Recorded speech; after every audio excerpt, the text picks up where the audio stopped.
खुलुमबाय। बड'लेण्ड इंखं टेलिभिजन स्टुडिय'आव आं ललिता गयारी दिनै मोनाबिलिनि गाहाय रादाबफ्राव दं। आसाम सरकारनि केबिनेट मेलनि थांखि 6 निफ्राय 12 थाखोसिम सानखान्थि आरो बिगियान आयदानि थाखाय इंराजि बिजों। घुस लाफुनाय समावनो मरिगाव आरो डिब्रुगड़आव सानै सोरखारि मावख'गिरिया हमजादों। पार्ट अफ प्रटिम मुजुमदारनो एनआरसिआ गोदान स्टेट क'अर्डिनेटर बिबान। क्रस भटिं सोदोबानो गोरोन्थि हादरगिरिनि बिजाथिया मोनसेबो दोलोनि नङा हादरगिरिया दान्थे बिदान्थेनि गोजौआव बुंदों हिमन्त।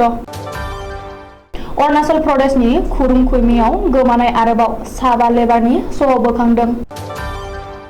मानास हादरारि हाग्रामायाव मेहेरगोनां हाबाफारिजों ग्लबेल टाइगार डे खुंदों। आसाम सरकारनि हेंथायै टंलायाव बर' थुनलाइ आफादनि खौरांगिरि मेल। राजस्थानाव दावहारु बिरखं मिग-21 जाब्रबथाय सानै पाइलटनि जिउ खहा। दानिया फैदो आबुं रादाबाव।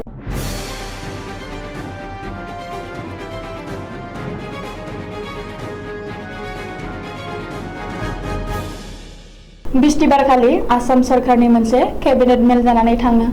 बे केबिनेट मेलाव माखासे बिथांखिफोर लानाय जादों। केबिनेट मेलनि उनाव सोलोंथाइ मन्थ्रि डक्टर रमेश बेगुआ सुलुङाव फोरमायनाय बादिब्ला रायजो सरकारा 6 थाखोनिफ्राय 12 थाखोसिम सानखान्थि आरो बिगियान आयदानि थाखाय इंराजिखौ बिजों महरै थिसनगोन। मख'नो गोनांदि रायजोआव 6 थाखोनिफ्राय 12 थाखोसिम सानखान्थि आरो बिगियान आयदाखौ इंराजिजों सोलोंथाइ होनो थाखाय रायजो सरकारा मैयानि केबिनेट मेलाव थांखि लानाय जायो आरो बेनि थाखाय फरायसालि खुंथाया लाहार फाहार खालामनांगौ। बबेखानि गिबियाव दरफ्रोमबो जिल्लायाव गंबानिफ्राय गंजि फरायसालिफोरखौ सायख'नानै असमियाजों लोगोसे गासैबो ओनसोलारि रावनि बिजोङाव सानखान्थि आरो बिगियान आयदायाव इंराजिखौ बिजों महरै थिसनगोन आरो इयुनाव बै फरायसालिफोरनि सायाव सोनारनानैनो फरायसालिफोरनि बिबांखौ बांहोनाय जागोन होननानैबो सोलोंथाइ मन्थ्रि डक्टर रमेश बेगुआ खौरांगिरिनि मेलाव फोरमायदों। मख'नो गोनांदि फैगौ 2023 मायथाइनि सोलोंथायारि बोसोरनिफ्राय रायजोनि गासैबो सोरखारि आरो निजियारि फरायसालिफोराव असमियाजों लोगोसे गासै ओनसोलारि रावनि बिजोंफोरावनो सानखान्थि आरो बिगियान आयदानि थाखाय इंराजिखौ बिजों थिसननो केबिनेट मेलाव थांखि लादों आरो बेबायदियै बिजाबखौबो इंराजि खालामगोन होननानैबो सोलोंथाइ मन्थ्रिया रोखायै फोरमायदों।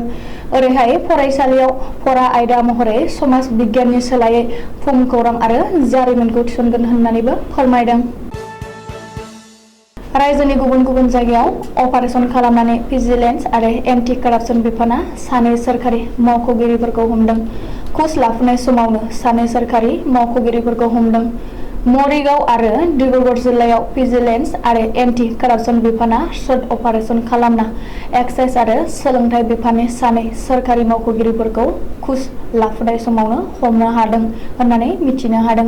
रिपर्ट बादिब्ला मरिगाव जिल्लानि एक्साइज बिफाननि सुपारिनटेन्डेन्ट बर्षा बरा बरदलैया 20,000 रां घुस लाफुनाय समावनो दिनै भिजिलेन्स आरो एन्टि कारापसन बिफाननि टीमा हमनो हादों। जागिरदनि स्नोमय तामुली मुंनि सासे सुबुंनिफ्राय 1 लाख रां घुस बिनानै 20,000 रां लाग्रोनाय समावनो मरिगाव जिल्ला एक्साइज बिफाननि सुपारिनटेन्डेन्टआ हमजायो। गुबुन फारसे डिब्रुगड़ जिल्लायावबो सोलोंथाइ बिफाननि सासे मावख'गिरिया घुस लाफुनाय समावनो हमजादों होननानै खौरां मोन्दों। रिपर्ट बादिब्ला डिब्रुगड़ जिल्लानि खुवांबिअ मावख'नि डिलिं एसिस्टेन्ट नबज्योति शर्माखौ घुस लाफुनाय समावनो भिजिलेन्स आरो एन्टि कारापसन बिफाना हमनो हादों। मख'नो गोनांदि डक्टर हिमन्त बिश्व शर्मानि दैदेननाय रायजो सरकारा रां जाख्ल'ग्रा आरो घुस लाग्रा सोरखारि मावख'गिरिफोरखौ गोख्रों हुमखि होना राहा लाफुनाय समावनो मरिगावनि एक्साइज सुपारिनटेन्डेन्ट आरो डिब्रुगड़आव सोलोंथाइ बिफाननि सासे अफिसारआ घुस लाना हमजानाय जाथाया रायजोआव बयखौबो साननो गोनां खालामदों आरो गिबि मन्थ्रिनि हुमखि होनाय आरो राहा लानायफोरा रायजोफोरनो दिन्थिनायल' नामा होननानै गोख्रों सोंथि सिखांदों। आसाम एनआरसिनि गोदान स्टेट क'अर्डिनेटर मोनसिगोन। आइएएस अफिसार पार्थम प्रतिम मुजुमदारखौ एनआरसिनि गोदान स्टेट क'अर्डिनेटर महरै थिसनबाय। आसाम सरकारनि पार्सनेल बिफाना बिस्तिबारखालि नटिस जारि खालामनानै आइएएस अफिसार पार्थम प्रतिम मुजुमदारखौ एनआरसिनि स्टेट क'अर्डिनेटर थिसनबाय होननानै फोसावदों। बेजों लोगोसे दिनैसिम आसामाव स्टेट एनआरसिआ 3 क'अर्डिनेटर मोननो हासिगोन। मिथिनो हानाय बादिब्ला एनआरसिनि आथिखाल ग्लबेल स्टेट कोअर्डिनेटर हितेश देब शर्मानि मावबुब्लियाव फैगौ 3 जुलाइखालि जोबनानै थांसिगोन। बेखौ नोजोर होनानै फार्टम प्रतिम मुजुमदारखौ एनआरसिनि गोदान कोअर्डिनेटर थिसननाय जादों। मख'नो गोनांदि एनआरसिनि गिबिसिन स्टेट कोअर्डिनेटरआ प्रतीक हाजेला आइएएसमोन। नाथाय प्रतीक हाजेलानि हेंथायै आयेन बेरेखा हाबा मावनाय आरो आयेन बेरेखायै हाबफैनाय बांलादेशिफोरखौ एनआरसिआव सोनायनि गोख्रों अजद थिखांनायनि उनाव प्रतीक हाजेलाया आसामनिफ्राय ट्रेन्सफार लाना थांनायनि उनाव एसीएस हितेश देब शर्माखौ एनआरसिनि स्टेट कोअर्डिनेटर थिसननाय जादोंमोन। हादरगिरि बिसायख'थिया जोबलांनायनि उनाव द्रौपदी मुर्मुआ भारतनि 12थि हादरगिरि महरै समायखिरा लाखांबाय। नाथाय हादरगिरि बिसायख'थियाव क्रस भटिं जानायखौ लाना दान्थे बिदान्थे जानाया दासिमबो जोबनायनि मुं लायाखै। मख'नो गोनांदि आसामावबो मोन 25 क्रस भटिं जादों आरो हेंथा दोलोनि सोद्रोमाया एनडिएनि बिजाथिनो भट होदों।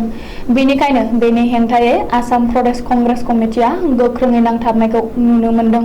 बबेखानि आसामाव गोबांथार बिबांनि क्रस भटिं जानायखौ लाना आरो क्रस भटिं खालामग्रा एमएलए आरो एमपिफोरनि हेंथायै एपिसिसिनि आफादगिरि भुपेन बराया गोख्रों राहा लानो बिथोन होदों। ओरैहाय सोर भट होदों आंनाव सोंबानो जाबाय। भुपेन बराया आंखौ फन खालामोब्ला सोर सोर क्रस भटिं खालामदों बिसोरखौ खोन्थागोन होननानै गिबि मन्थ्रि डक्टर हिमन्त बिश्व शर्माया भुपेन बरानि सायाव रिएक्सन होना बुंदों। अदेबानि क्रस भटिं सोदोबानो गोरोन्थि। हादरगिरिनि बिजाथिया मोनबो दोलोनि नङा। हादरगिरि बिसायख'थिया सानै सुबुंनि गेजेराव बादायलायनायासो। हादरगिरिया जेब्लायबो जायखिजाया दान्थे बिदान्थेनि गोजौआव होननानैबो गिबि मन्थ्रि डक्टर हिमन्त बिश्व शर्माया बुंदों। अरुणाचल प्रदेशनि खुरुं खुइमेयाव गोमानाय आरोबाव साबा लेबारनि गोथै सह बोखांदों। गुदु हाग्रा गेजेराव सेवग्लिनाय थासारियाव बोखांदों आरोबाव साबा लेबारनि गोथै सह। बे बाथ्राखौ फोसावदों खुरुं खुइमेनि जिल्ला बेंगिरिया। मख'नो गोनांदि ईदनि सिगां 5 जुलाइखालि अरुणाचल प्रदेशनि खुरुंआव बीआरअनि 19 लेबारफ्रा गोमादोंमोन।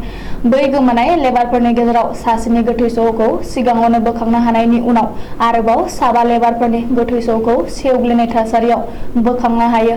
बेजों लोगोसे दासिम 6 लेबारफोरनि सह बोखांबाय। नाथाय दासिमबो 3 लेबारनि सहखौ बोखांनो हायाखै। बोखांनो हानाय लेबारफोरखौ फरिजुल हक, मइजुल हक, सहर आली आबुल हुसेन होननानै जिल्ला बेंगिरिया फोरमायदों। नाथाय सोर सोरनि गोथै सह बेखौ दासिमबो सिनायनो हायाखै होननानैबो मिथिनो हादों। मख'नो गोनांदि अरुणाचलाव गोमानाय 19 लेबारफोरनि गेजेराव 20 खौ गोथां थासारियावनो गाहामै गाहाम बोखांनो हादोंमोन। मानास हादरारि हाग्रामायाव मोनसेनि उनाव मोनसे सोमावसारनायखौ नुनो मोननाय जादों। नाथाय बेनि गेजेरावनो दिनै शुक्रबारखालि ग्लबेल टाइगार डे एबा मोसा सान फालिनायखौ नुनो मोननाय जादों। मानास हादरारि हाग्रामायाव दिनै जोबोर मेहेरगोनाङै ग्लबेल टाइगार डे फालिदों। बे हाबाफारियाव नैथि गेटनिफ्राय सेथि गेटसिम हानजा सुरनाय हाबाफारिखौ लानाय जादों आरो ग्लबेल टाइगार डे फालिनायजों लोब्बा लाखिनानै बिफां फुलि गायनाय हाबाफारिबो लानाय जादों। बे हाबाफारियाव मावफुङो बासबारि फरेस्ट रेन्जनि रेन्जार बाबुल ब्रह्मआ। बिथांजों लोगोसे गोबां दल संगठनफोराबो बाहागो लाफादों। हादरारि मानास हाग्रामायाव दावबायारिफोरनि थाखाय बेसेन बारायनायखौ लानानै सोमावसारनायखौ आखायाव लादोंमोन गुबुन गुबुन दल संगठनफोरा। हादरारि मानास हाग्रामाखौ रैखा खालाम, दावबायारिफोरनि थाखाय बेसेन बारायनायखौ बन्द खालाम, जायगानि सुबुंफोरनि जिउ खुंनाय लामाखौ रैखा खालाम बायदि बायदि स्लगानजों सोमावसारदों माखासे हानजाफोरा। माहारियारि मानास हाग्रामायाव मा 50सो मोसा मोनगोन आरो थांनाय मोनायाव मासे गान्दा फिसा जोनोम मोनदों होननानै खौराङाव फोरमायदों हादरारि मानास हाग्रामानि बासबारि रेन्ज रेन्जारा बाबुल ब्रह्मआ।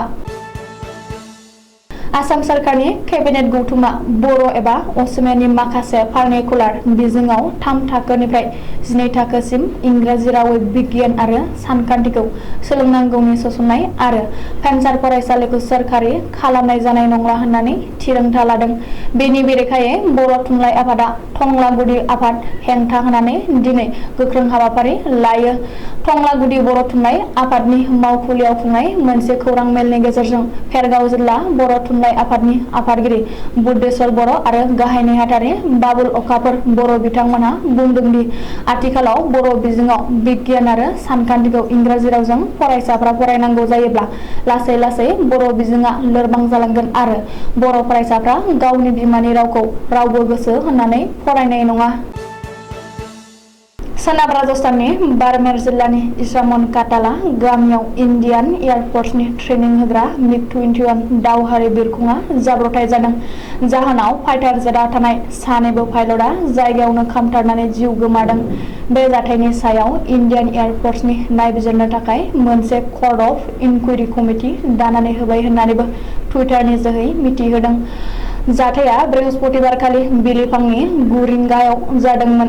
बाड़मेर नोगोरनिफ्राय 37 किल'मिटार गोजानाव जानाय बे जाथायनि सोमोन्दै खौरां मोननाय लोगो लोगोनो बाड़मेरनि एसपि जुगुरामआ जाब्रबथाय जानाय जायगायाव थांनानै नायहैदों आरो जायगानि रायजो राजानि मददजों फाइटार जेटआव खामनाय अरखौ खोमोरो। बाड़मेरनि एमपि आरो आथिखालाव मिरु सोरखारनि मन्थ्रि कैलाश चौधुरीआ बुंदों दि आथिखालाव भारतआ सानै दावहारु पाइलट खोमानांबाय आरो बेनि थाखाय जोबोरैनो गावनि दुखु मोननायखौ फोरमायदों। एयार फर्सनि सुलुङाव मिथिहोनाय बायदिब्ला जाब्रबथाय जानाय बे मिग-21 फाइटार जेटआ उत्तरलाई एयारबेसनिफ्राय बिरलांदोंमोन। दिनै मोनाबिलिनि रादाबा एसेनोसै। गोजोन्थों।